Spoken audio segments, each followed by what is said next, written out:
Hey there, this is Straight Talk, no sugar added. Life topics the way I see them.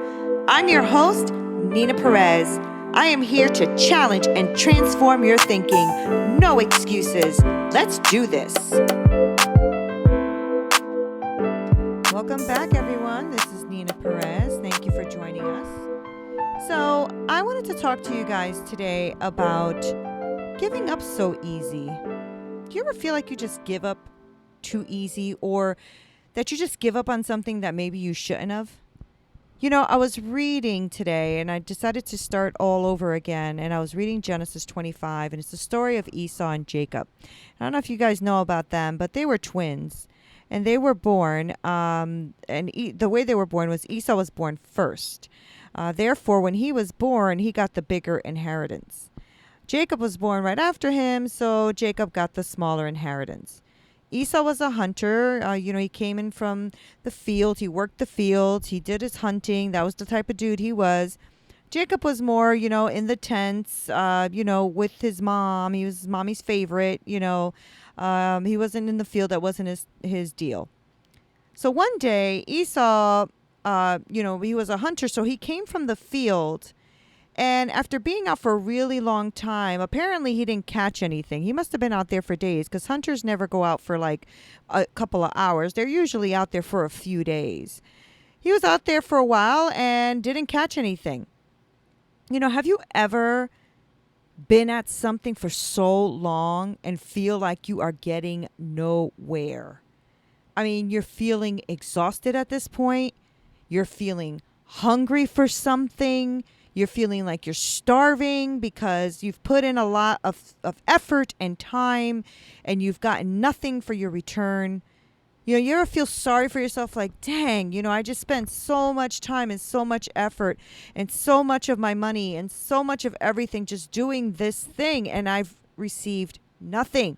I've been out there hunting all day in the field, doing what I got to do, and nothing has come back. I have definitely felt that way. I'm pretty sure there's a few of you who are listening. They're like, yep, that's me. So when Esau came in one day from hunting and he was out there for a while, he was feeling a little bit faint. He was starving. He probably hadn't had anything to eat for a few days.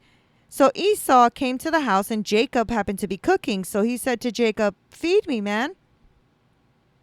Feed me some of that red stew you got going on. I'm faint. Have you ever shared something vulnerable with somebody and then they saw an opportunity to take advantage of you? Isn't that the case? Well, I mean, sometimes you pour out your heart to people and then before you know it, your heart that you poured out has been stepped on, crushed, and like thrown away. This sadly happens a lot in our culture, right?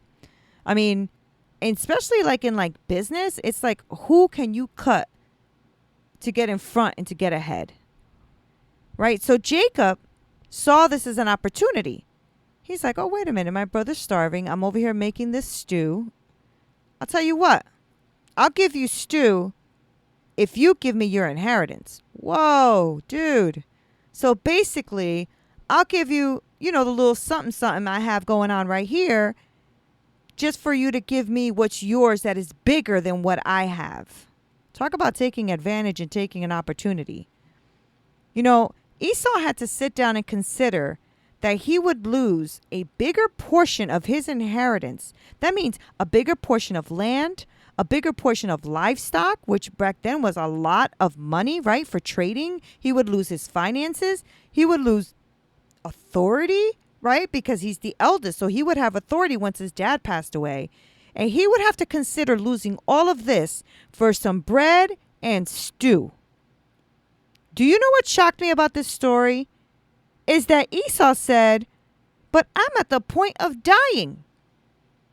And what profit shall this birthright be to me anyway? Come on, y'all. Esau could not have been at the point of dying by missing this one meal. One meal wasn't enough to save his behind. This revealed to me how worthless Esau had considered his birthright. So here's my question to you. Are you tired? Are you about to give up on your birthright? Are you starving to the point of trading in what is rightfully yours and what belongs to you?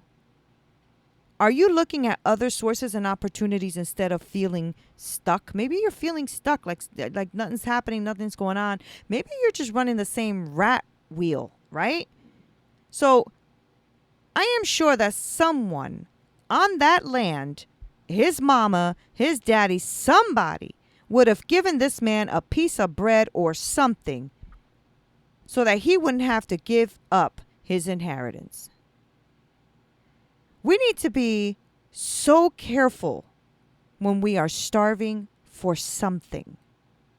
We need to be really careful when we're feeling overwhelmed, when we're feeling overworked, when we're feeling exhausted and frustrated.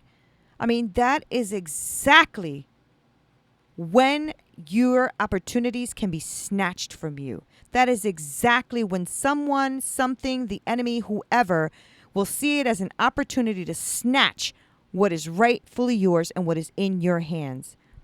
You know, we may think it's a good idea to trade because we feel starved. We feel starved. We feel exhausted.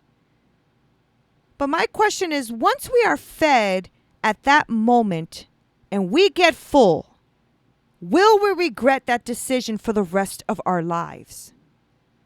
Imagine how many times do we give up on a blessing or on an inheritance over a piece of bread and some soup?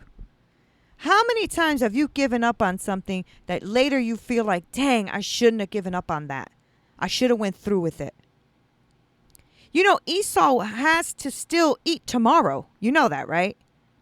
That bowl of soup only lasted for a very short moment, but even that was enough to steal his inheritance because he didn't care about it.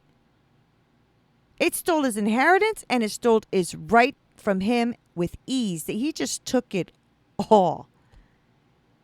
Now check yourself when you're tired, when you're overwhelmed, when you're exhausted, when you have that I don't care attitude. You will not make very clear decisions and you will find out when it's too late. You know, for me, this was very personal. This spoke a lot to me deeply. Excuse me if I get emotional. I need to refocus on my goals. You know, my goals are right now is definitely the job that I do. I am a chef. But I also love what I'm doing now, which is my podcasting, writing my book. And one of my biggest weaknesses in my life has always been my battle with my weight.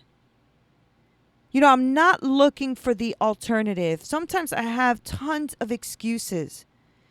I give up my inheritance of having a healthy weight to become a runner so that I can have that bread and soup. Meanwhile, I lose my inheritance.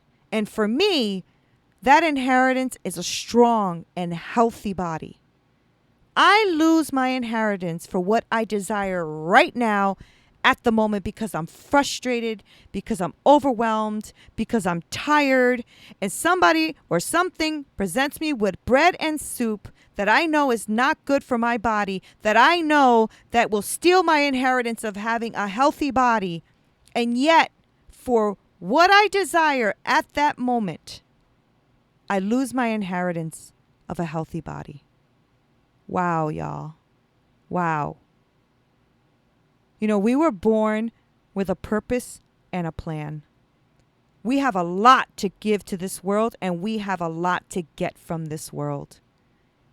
Get yourself, and I will too, some very much needed physical and spiritual rest and filling so that you can make clear decisions and not give up what is rightfully yours for a bowl of stew. This is Nina Perez. Straight talk, no sugar added.